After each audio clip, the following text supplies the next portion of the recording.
अपने विचारों की वर्षा से सराबोर करें। बहुत बहुत धन्यवाद। अब मैं उत्तर प्रदेश के डिप्टी सीएम, गरीबों, किसानों, पिछड़ों के नेता, हम सब के नेता आदरणीय केशव प्रसाद मौर्य जी से निवेदन करूंगा कि माननीय प्रधानमंत्री जी का स्वागत करें और माननीय प्रधानमंत्री जी को अपने उद्बोधन के लिए आमंत्रित करें। मैं अपनी ओर से, आप सब बस्ती वासियों की ओर से, संपूर्ण उत्तर प्रदेश वासियों की ओर से, यद्यपि माननीय प्रधानमंत्री जी भी हमारे उत्तर प्रदेश के ही हैं, सांसद हैं काशी के, लेकिन सबकी ओर से हार्दिक स्वागत और अभिनंदन करता हूं। तालियों की गड़गड़ाहट के साथ आप सब स्वागत करेंगे। मैं यह भी जानता हूं, जब माननीय प्रधानमंत्री जी का आगमन हो जाए तो मैं भी और आप भी सब लोग उनको सुनना चाहते हैं, लेकिन माननीय प्रधानमंत्री जी ने ही आज्ञा, अनुमति दी है कि नहीं केशव जाके तुम भी बोलो।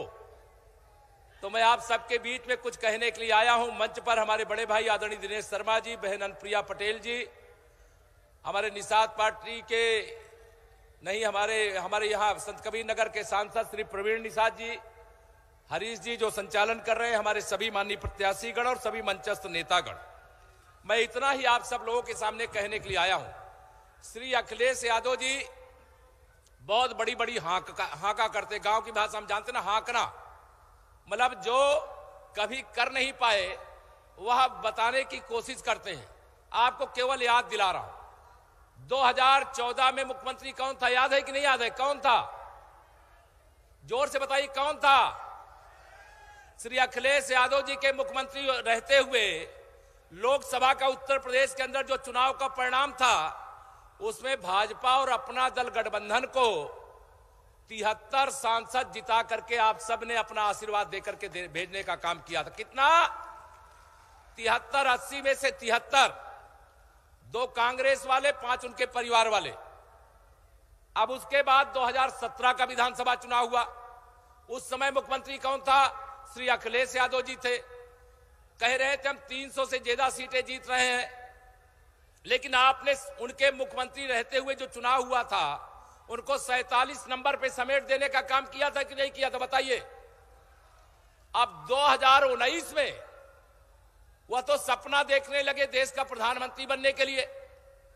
हमारे आदरणीय प्रधानमंत्री जी जो गरीबों के मसीहा हैं, किसानों के मसीहा हैं, नौजवानों के उज्जवल भविष्य हैं और माताओं बहनों के जीवन का हर दुख अपना करके उनके जीवन में सुख उड़ेलने का काम करने वाले हैं, उन्हें प्रधानमंत्री पद से हटाने के लिए बुआ से समझौता कर लिया।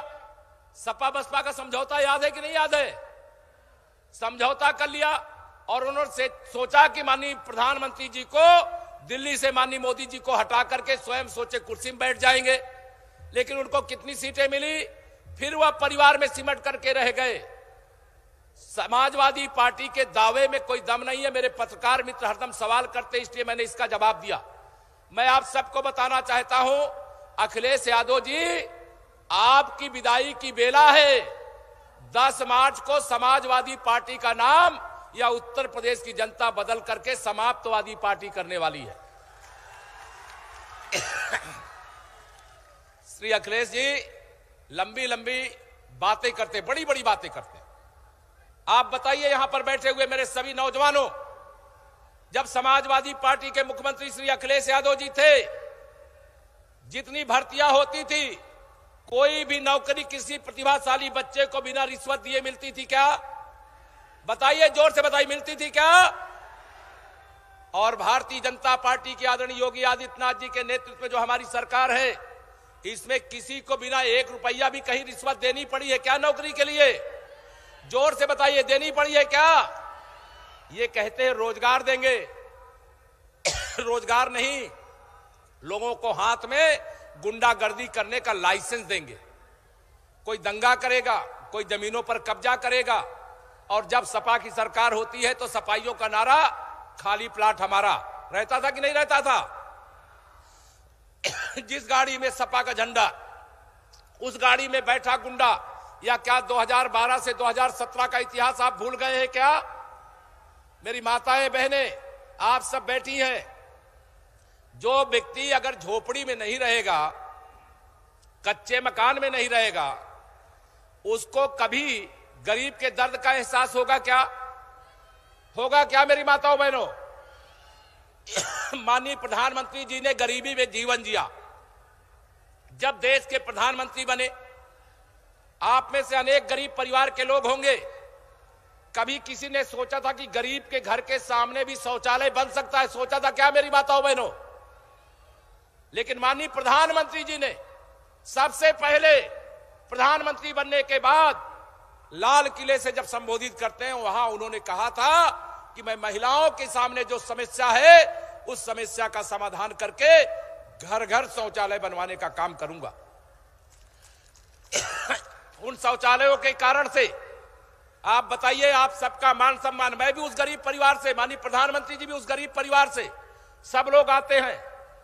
खेतों में जाना, मेड़ों में जाना, बरसात हो जाए तो किस प्रकार की कठिनाइयां माताओं बहनों को होती थी, शायद मैं उसको बताऊंगा, समय लगेगा। बरसात का महीना, कच्चा मकान, और कच्चे मकान में रात में अगर मकान चूने लगे, पानी छत से चूने लगे, बहुत सारे ऐसे परिवार हैं, मेरी अनेक माताएं बहनें होंगी, कच्चा मकान और छाता भी नहीं घर में होता था। बताइए, होता था पहले? जोर से बताइए माननीय प्रधानमंत्री, छाता भी नहीं होता था। कोई खाद आदि की बोरी सर पे डाल करके मेरी माता जी तो सर छत पे जाती थी रात में भी, खाद की बोरी को अपने सर पे डाल करके। और मैं जिस प्रकार से जानता हूं, गरीबी के कारण हमने भी जिया है, इसलिए से तमाम लोग जो गरीबी में जीवन जिए हैं उनको मालूम होगा कि जब पानी टपकने लगता है तो उसे बंद करने के लिए कैसे रात के समय जाना पड़ता है, फिर दोबारा टपकने लगता, फिर कैसे जाना पड़ता है।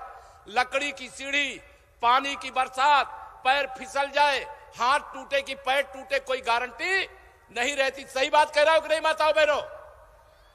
और माननीय प्रधानमंत्री जी ने उसके बदले एक योजना बनाई, प्रधानमंत्री आवास योजना। बनाई है कि नहीं बनाई? जानती है कि नहीं जानती आप लोग?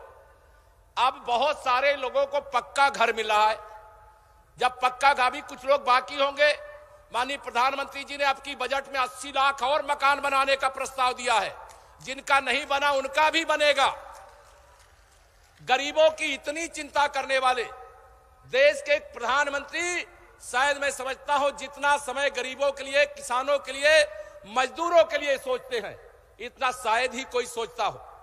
मैं माननीय प्रधानमंत्री जी के सामने कभी इतना बोलता नहीं, लेकिन माननीय प्रधानमंत्री जी के सामने यह कहना चाहता हूं, यहां अनेक परिवार बैठे हैं, कभी सपने में भी नहीं सोचे होंगे उनके घर में रसोई गैस का सिलेंडर पहुंच सकता है। कभी सोचा था मेरी माताओं बहनों? हाथ उठा के बताइए माननीय प्रधानमंत्री जी, कभी सोचा था गैस का सिलेंडर आपके घर फ्री में पहुंचाने का काम माननीय प्रधानमंत्री जी ने किया। गांव में पड़ोस में बिजली जलती थी, आप और आपका परिवार और आपका बच्चा अंधेरे में रहता था। कभी सोचा था क्या कि सौभाग्य योजना में बिना पैसा दिए आपके घर में बिजली लग जाएगी? कभी सोचा था क्या आप लोगों ने? लेकिन आज की तिथि में कोई गरीब परिवार ऐसा है क्या जिसके घर में बिजली न पहुंची हो? बताइए हाथ उठा करके, बिजली पहुंच गई कि नहीं पहुंच गई सबके घर में? माननीय प्रधानमंत्री जी ने गरीबों के लिए सोचा, इसलिए बिजली पहुंची। मैं आप सबसे केवल यह कहना चाहता हूं, हमारी डबल इंजन की सरकार, केंद्र में माननीय मोदी जी के नेतृत्व में, प्रदेश में आदरणीय योगी जी के नेतृत्व में गरीबों के लिए समर्पित सरकार है। लेकिन 2017 से 2022 तक की जो हमारी सरकार है, वह सरकार माननीय प्रधानमंत्री जी के मार्गदर्शन में जो अच्छे काम कर पाई, आप तक पहुंचा पाई, वो पहुंचाने का काम किया है। लेकिन 2017 से 2022 तो टेलर था, असली पिक्चर तो 10 मार्च 2022 के बाद 2027 तक आपको देखने को मिलेगी। माननीय प्रधानमंत्री जी का जो निर्देश है। और एक बात बता दूं, माननीय प्रधानमंत्री जी को चूंकि बोलना में अभी जानते हो, दूसरी पारी में क्या कहा है माननीय प्रधानमंत्री जी ने हम लोगों को, उत्तर प्रदेश भारतीय जनता पार्टी को, अभी भी उनको गरीबों की चिंता अभी उनके दिमाग से निकली नहीं। उन्होंने कहा 10 मार्च को रिजल्ट आएगा, 18 मार्च को होली है और गैस का सिलेंडर थोड़ा महंगा है, मेरी माताएं बहनें खरीद नहीं सकती हैं, तो उत्तर प्रदेश भारतीय जनता पार्टी 10 मार्च को सरकार बनने के बाद होली से पहले जिन्हें प्रधानमंत्री उज्ज्वला योजना में गैस का कनेक्शन दिया गया है, सिलेंडर दिया गया है, एक एक सिलेंडर भर करके पहुंचाने का काम करिए। क्यों कहा है? अरे गुजिया बनानी है 10 मार्च के बाद, गुजिया बनानी है कि नहीं बनानी है? आप गुजिया बनाने की चिंता आपको है कि नहीं है? माननीय प्रधानमंत्री जी को आपकी चिंता जरूर है। इतना ध्यान देने वाले, इतना गरीबों का, और सारी बातें मैं अगर कहूं यहां पर बैठे हुए, कभी किसी ने सोचा था क्या कोई सरकार ने 2 साल से कोरोना के संकट का सामना देश प्रदेश कर रहा है, फ्री में 2 साल से राशन मिल रहा है। आप बताइए, माघ और फागुन के महीने में घर का जब राशन खत्म हो जाता था तो 10 रुपया सैकड़ा का ब्याज लेकर के किसी बड़े आदमी से उधार में राशन खरीद करके गेहूं चावल लाते थे कि नहीं? बताइए, याद है कि भूल गए सब? लेकिन 2 साल से फ्री में इतना राशन मिल रहा है कि मेरे गरीब माताओं बहनों के घरों में भी जो बखारी होती है माननीय प्रधानमंत्री जी, वो भर गई है। भर गई है कि नहीं भर गई है? बताइए। दोनों हाथ उठा करके माननीय प्रधानमंत्री जी को केवल माताएं बहन सब लोग बताइए। 15 करोड़ लोगों को फ्री में राशन प्रधानमंत्री गरीब कल्याण अन्न योजना के माध्यम से आपको मिल रहा है, और साथ में दाल भी मिल रहा है, तेल भी मिल रहा है, चना भी मिल रहा है, नमक भी मिल रहा है। मिल रहा है कि नहीं मिल रहा है? बताइए। यह सब सुविधा अगर आपने कमल का फूल नहीं खिलाया होता, भारतीय जनता पार्टी, अपना दल, निषाद पार्टी गठबंधन को आपने समर्थन नहीं दिया होता, तो यह जो सुख के दिन दुखी घरों में भी आए हैं, वह किसी भी कीमत पर शायद हमें देखने को नहीं मिलता। जिन्होंने झोपड़ी में जीवन नहीं बिताया है, वह झोपड़ी में रहने वालों का दर्द नहीं समझ सकते। जिन्होंने कच्चे मकान में रहने का कभी समय नहीं देखा है, वह कच्चे मकान में रहने वालों की पीड़ा नहीं समझ सकते। वह हमारा मजाक उड़ा सकते हैं, हमारा आपका अपमान कर सकते हैं, हमारे माननीय प्रधानमंत्री जी के बारे में ऐसे शब्दों का प्रयोग कर देते हैं कि शायद देश का कोई व्यक्ति समाजवादी पार्टी की अराजकता का जवाब उनकी भाषा में नहीं देना चाहता। लेकिन एक ताकत आपके हाथ में है, वह ताकत है वोट की। आने वाली 3 तारीख को, कौन तारीख को वोट है? 3 को है ना? दोनों हाथ उठा के बताइए, 3 तारीख को है ना? 3 तारीख को मतदान है, और 3 तारीख के लिए मैं बस इतनी ही आप सबसे अपील करता हूं, प्रार्थना करता हूं। आप केवल इस बात के लिए तय कर लीजिए, जो गरीबों के जीवन में संकट बन करके आए थे, उस संकट का अंत होना चाहिए कि नहीं होना चाहिए? जिन्होंने किसानों का तमाम सारा सुख छीन लिया था, जिन लोगों के कारण मेरे किसान रात रात भर खेत में सिंचाई के लिए, बिजली के लिए बैठे रहते थे कि नहीं कि अब बिजली आएगी, हम खेत को सींचेंगे। याद है कि भूल गए? लेकिन रात रात भर आप जागते रहते थे, बिजली नहीं आती थी। लेकिन अब बिजली आती है कि नहीं आती है? किसान को रात भर जागना पड़ता है कि दिन में ही सिंचाई कर लेते हो? बताइए। और माननीय प्रधानमंत्री जी को किसानों की इतनी चिंता है, उन्होंने उत्तर प्रदेश भारतीय जनता पार्टी के संकल्प पत्र में कहा कि और तो हम आमदनी बढ़ा रहे हैं, जिन किसानों ने नलकूप का कनेक्शन लिया हुआ है, उस कनेक्शन का उनको जितने हार्स पावर की मोटर लगी उसका बिल देना पड़ता है। देना पड़ता है कि नहीं देना पड़ता है? माननीय प्रधानमंत्री जी का आदेश है हम लोगों को, 10 मार्च के बाद सरकार बनते ही किसानों को जो सिंचाई के लिए बिजली का कनेक्शन लिए हैं, वह बिजली का बिल किसानों को नहीं बल्कि सरकार को भरना पड़ेगा। गरीबों की, किसानों की, मजदूरों की, दलितों की, पिछड़ों की, जरूरतमंदों की ऐसी चिंता करने वाले, याद दिला दूं एक बात और, याद दिला करके मैं अपनी बात समाप्त करूंगा। 2019 में प्रयागराज का कुंभ था, याद है आप लोगों को? दोनों हाथ उठा के बताइए, याद है? देश के किसी माननीय प्रधानमंत्री ने कभी इतिहास में जो सफाई के काम में लगे रहे कर्मचारियों को कुर्सी पर बैठा करके, स्वयं जमीन में बैठ करके उनके चरण धो करके सम्मान देने का काम किया था क्या? लेकिन हमारे आदरणीय प्रधानमंत्री जी ने उनको भी सम्मान दिया। और जो बाबा विश्वनाथ का धाम बनाए, ऐसे मजदूरों की पूजा करके उनके साथ भोजन करके उनको भी सम्मान दिया।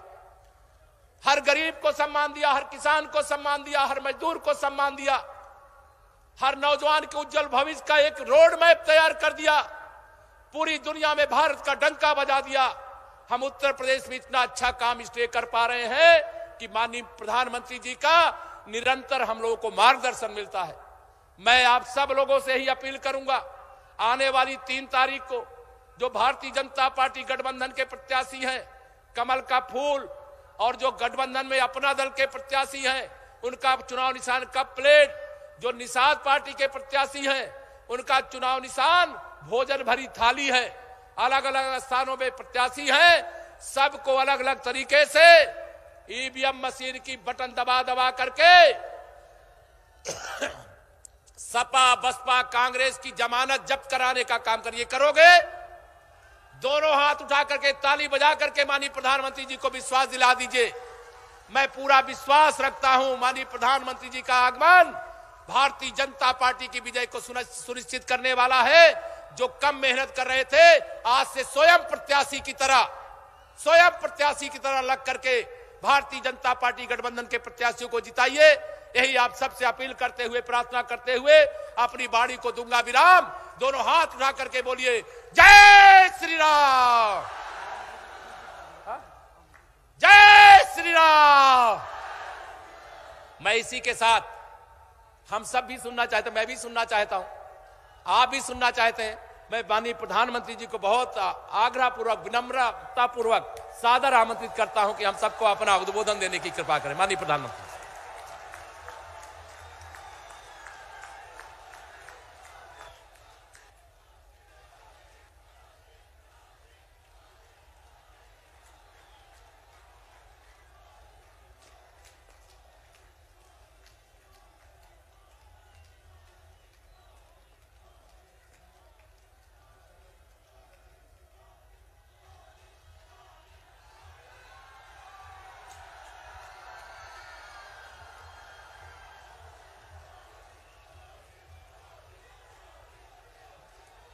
नमस्कार।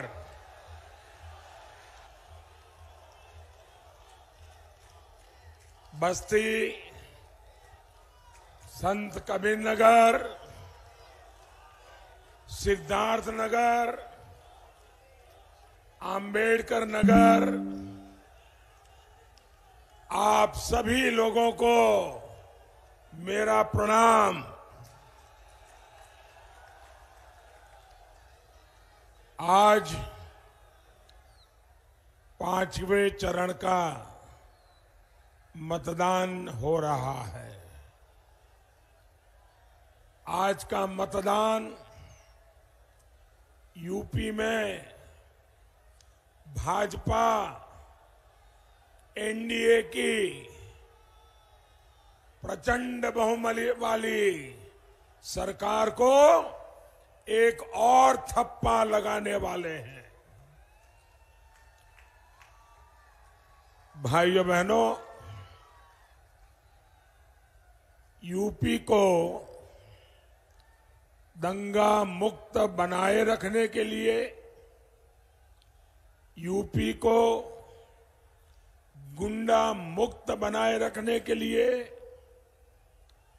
यूपी के विकास के लिए लोगों का भरपूर आशीर्वाद हमें मिल रहा है।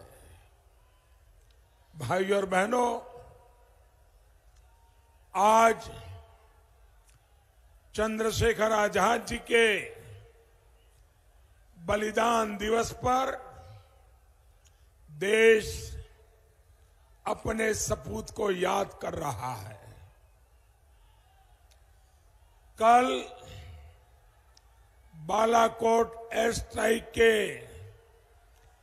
3 साल पूरे होने पर देश ने अपनी वायुसेना के पराक्रम को भी याद किया। हमारे शूरवीरों ने देश को चुनौती देने वालों को उनके घर में ही घुसकर मारा था। याद है ना? याद है ना? ये दिन जब जब आता है, देश का सीना गर्व से और चौड़ा हो जाता है। लेकिन साथियों, भारत का ये पराक्रम दिल्ली और यूपी में बैठे कुछ गोर परिवारवादियों को रत्ती भर भी पसंद नहीं आता। ये लोग आज भी हमारी सेनाओं से सबूत मांगते हैं, उनके सामर्थ्य पर विश्वास नहीं करते। इसलिए ऐसे लोगों से यूपी की जनता को बहुत सतर्क रहना है। भाइयों और बहनों, बीते 2 साल से दुनिया में जो स्थिति बनी है उससे आप सभी परिचित हैं। कोरोना की भयंकर महामारी पूरी दुनिया को, पूरी मानव जात को 100 साल में कभी ऐसी महामारी का सामना नहीं करना पड़ा था। दुनिया के बड़े बड़े देशों के सामने संकट खड़ा हो गया। इस समय भी जो वैश्विक हालात है उस पर प्रत्येक भारतीय की नजर है। इस चुनौती भरे कालखंड में भारत ने हमेशा अपने एक एक नागरिक के जीवन की सुरक्षा को सर्वोच्च प्राथमिकता दी है। जहां भी संकट आया, हमने अपने नागरिकों को सुरक्षित वापस लाने के लिए कोई कोर कसर नहीं छोड़ी है।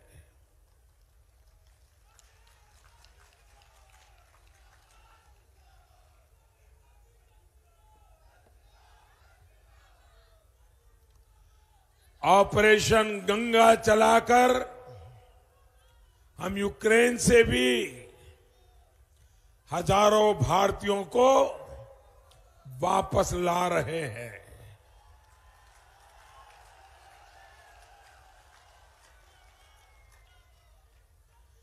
हमारे जो बेटा बेटी अभी भी वहां हैं, उनको पूरी सुरक्षा के साथ अपने घर पहुंचाने के लिए सरकार दिन रात काम कर रही है।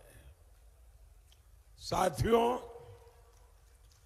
आज का ये दौर भारत को, हर भारतवासी को एक बहुत बड़ा संदेश दे रहा है।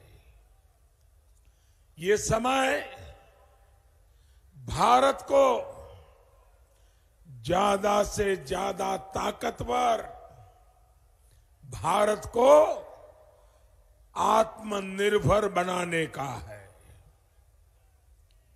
ये समय जात पात से ऊपर उठकर, छोटी छोटी बातों से ऊपर उठकर राष्ट्र के साथ खड़े होने का समय है।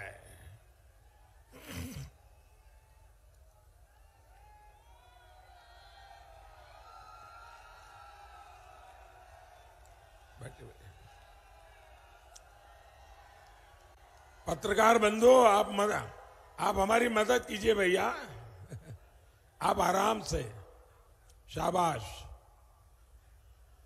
हाँ, और हाँ, ले लीजिए, ले लीजिए। अरे उनको वीडियो लेनी है, ले लीजिए भैया। शाबाश, वाह।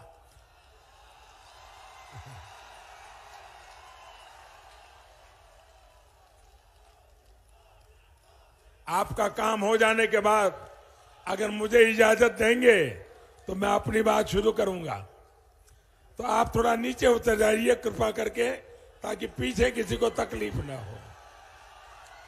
बहुत अच्छे दोस्तों मेरे, थैंक यू भैया, थैंक यू। नहीं, कुछ पत्रकार बहुत अच्छे होते हैं, बहुत मदद करते हैं जी। साथियों, हमें हर साल लगातार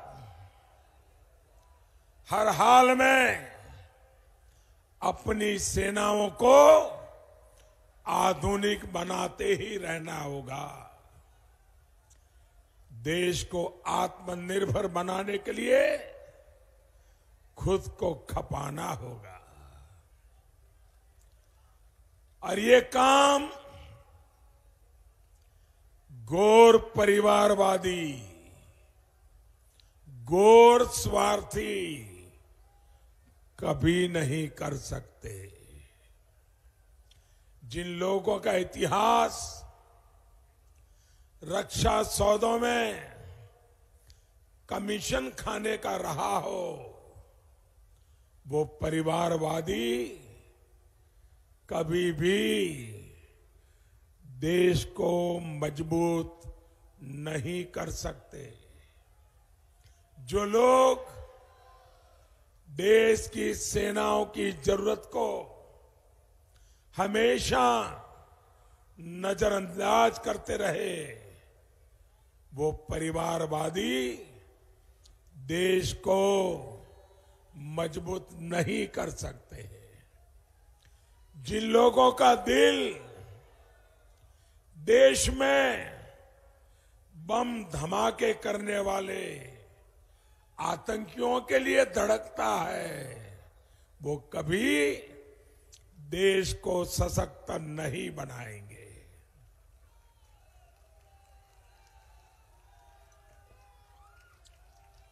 भाई और बहनों, देश तभी ताकतवर होगा जब देश के राज्य ताकतवर होंगे, जब हमारा उत्तर प्रदेश ताकतवर होगा। लेकिन गैर परिवारवादियों का तो एक ही फॉर्मूला है, पैसा परिवार की तिजोरी में, कानून जेब में और जनता उनके पैरों पर।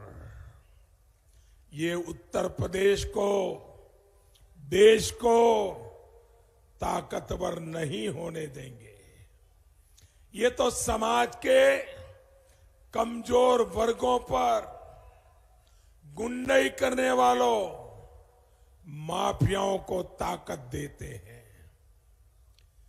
कबीर जी इनके लिए ही बहुत पहले कह गए थे, दुर्बल को न सताइए, जाकी मोटी हाय। गरीब की इसी हाय ने 2014 में इनको झटक दिया, 2017 में पटक दिया,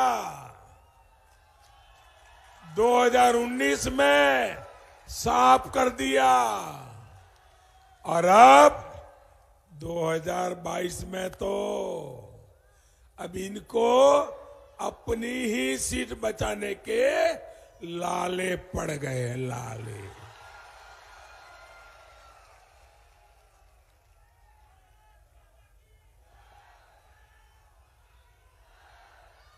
साथियों, आत्मनिर्भर भारत अभियान सिर्फ भाजपा सरकार का नहीं है, बल्कि एक एक देशवासी की जरूरत है। देश आत्मनिर्भर होगा तो नौजवानों, महिलाओं, किसानों, दलितों, पिछड़ों, शोषितों सभी को लाभ होगा। बहनों और भाइयों, पहले की सरकारों की जो नीतियां थी, उन्होंने विदेश से सामान मंगाने पर ही जोर दिया। इन लोगों को भारत का दूसरे देशों पर निर्भर बने रहना अच्छा लगता है।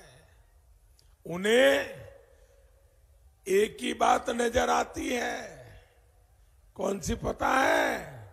उनको एक ही बात नजर आती है, कमीशन, कटकी। इसलिए ये लोग कभी आत्मनिर्भर भारत की बात भी नहीं करते हैं। राष्ट्रभक्ति और परिवार भक्ति में यही फर्क होता है। भाइयों और बहनों, इन घोर परिवारवादियों ने दशकों तक हमारी सेना को भी, हमारी सरकार गन्ना किसानों के हितों को ध्यान में रखते हुए इथेनॉल प्लांट का बहुत बड़ा नेटवर्क तैयार कर रही है। यहां पिपराइच में जो डिस्टिलरी लगी है, उसमें भी गन्ने से सैकड़ों लीटर इथेनॉल हर रोज बनेगा। गांव में जो गोबर होता है, शहरों में घरों से जो कचरा निकलता है, उससे भी बायोगैस बनाने के लिए आज देश में सैकड़ों बायोगैस प्लांट बनाए जा रहे हैं। खाद्य तेल में आत्मनिर्भरता के लिए हमने हजारों करोड़ रुपए का मिशन शुरू किया है। इसके तहत सरकार किसानों को तिलहन की पैदावार बढ़ाने के लिए मदद दे रही है। यानी हर साल जो लाखों करोड़ रुपए हम विदेश भेजने के लिए मजबूर है, वो हमारे ही किसानों की जेब में जाएंगे। कमीशन के लिए जीने वाले परिवारवादी किसान हित और राष्ट्र हित के ऐसे कदम कभी नहीं उठा सकते। आप याद रखिएगा साथियों, ये किसी जाति के नहीं होते, ये किसी समाज के नहीं होते। इनके लिए अपना स्वार्थ सबसे बड़ा है। ये कितने स्वार्थी हैं, आप देखिए। 2017 में किनको साथ लेकर के घूमते थे, 2019 में आते आते उनको छोड़ दिया, दूसरों का साथ लिया, फिर उनको छोड़ दिया, 2022 में नए साथी लेके आए। जो अपने साथियों को छोड़ देते हैं, वो कभी आपका साथ करेंगे क्या? साथियों, ये घोर परिवारवादी जब सरकार में थे तो इन लोगों ने कैसे यूपी को लूटा है, इसका एक और उदाहरण मैं आपको देना चाहता हूं।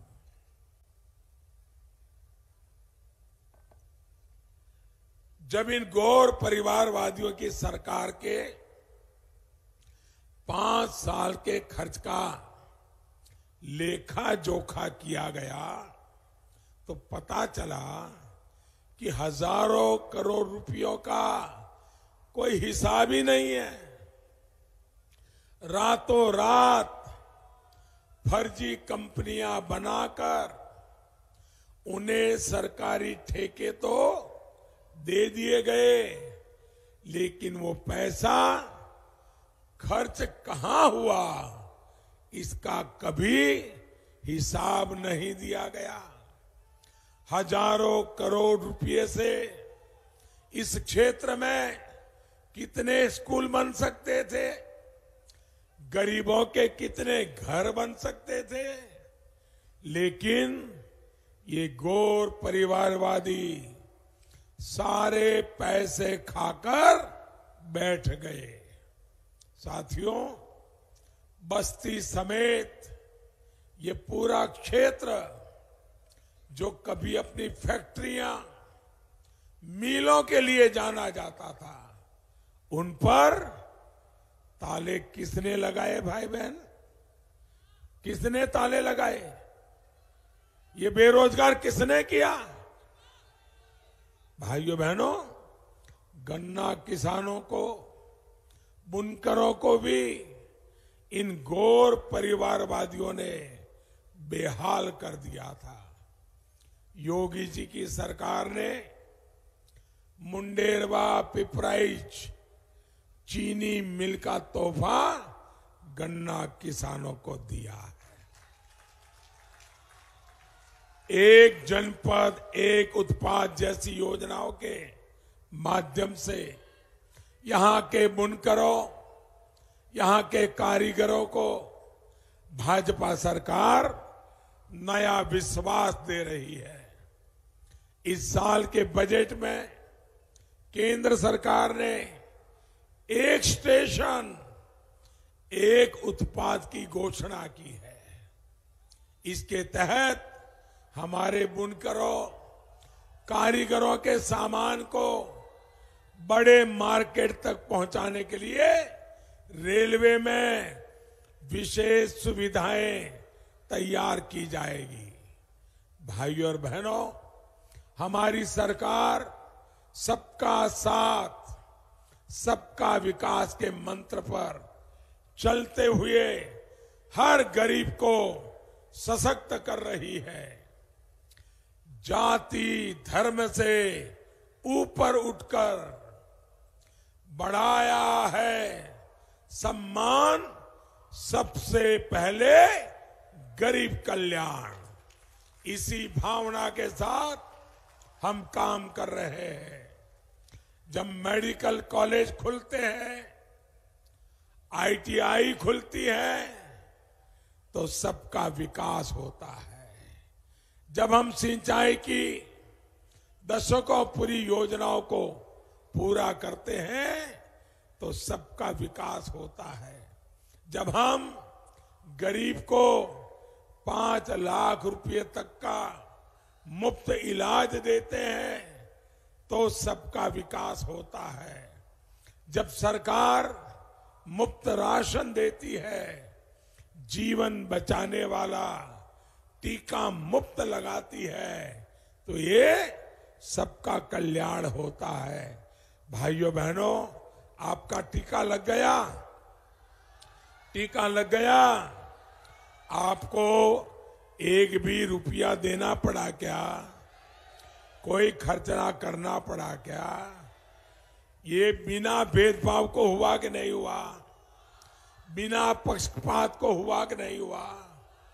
भाइयों बहनों, मेरे लिए इस देश का हर नागरिक मेरा अपना परिवार है।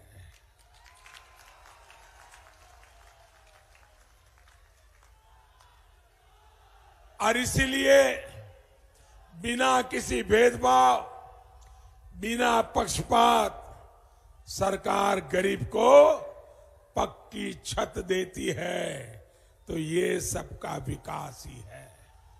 लेकिन गौर परिवारवादियों के लिए उनका अपना विकास, उनके परिवार का विकास, यही सर्वोपरि है। इसलिए ये गरीब के हित में बनाई गई इन योजनाओं के खिलाफ है। ऐसे लोगों को सत्ता से हमेशा दूर रखना है। इसलिए आपको एकजुट होकर भाजपा, निषाद पार्टी और अपना दल के उम्मीदवारों के लिए भारी मतदान करना है। आपका हर एक वोट उत्तर प्रदेश को मजबूत बनाएगा, देश को नई ताकत देगा। याद रखिए, पहले मतदान फिर बाकी काम। भाइयों बहनों, मेरा एक काम करेंगे आप लोग।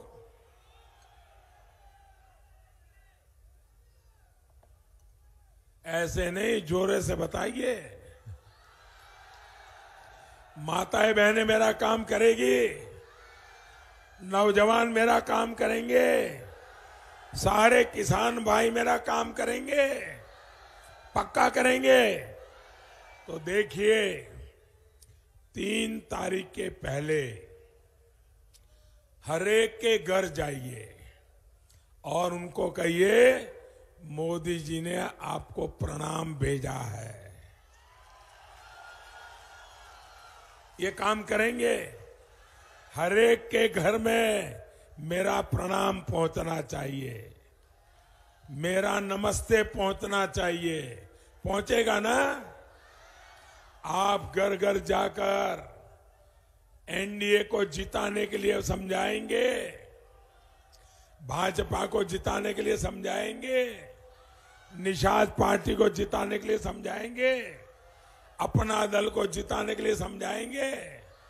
भाइयों बहनों, भारी मतदान करवाइए, सबको एनडीए के साथियों को जिताइए। मेरे साथ बोलिए, भारत माता की, भारत माता की।